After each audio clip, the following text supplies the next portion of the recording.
Hi, my name is Rob and I help manage digital content for the Endangered Archives programme at the British Library. There are a variety of reasons why digital content can be difficult to preserve. One of the most obvious is that digital technologies become obsolete relatively quickly.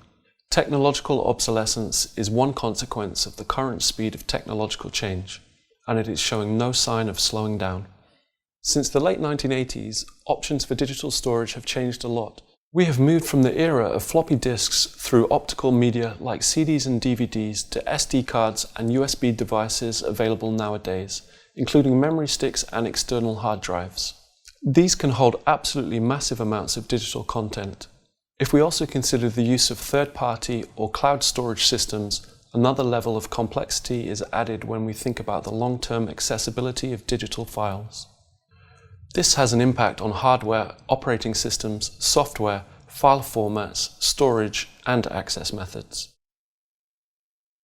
For example, Word documents saved on floppy disks in the 1980s are very difficult to access today, not only because our computers no longer have the correct readers, but the magnetic strips within the floppy disks themselves may have degraded.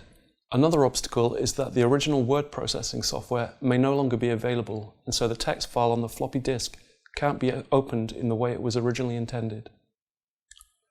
Digital content will typically be stored somewhere as a byte stream, but we very rarely encounter them in that form. Instead, content will typically be rendered by specific software running within a particular operating environment. To give you an example, if you use a Canon camera in your digitization project, you may be capturing Canon RAW files. Depending on the age of the camera model, it may create CR2 or CR3 files.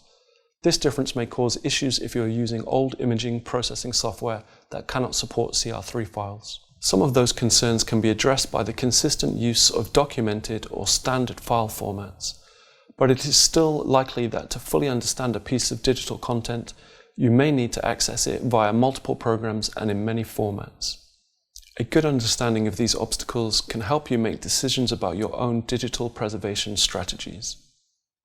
Considering the formats you are working with, the software you are using, and the storage solutions you adopt will help preserve your collections long into the future.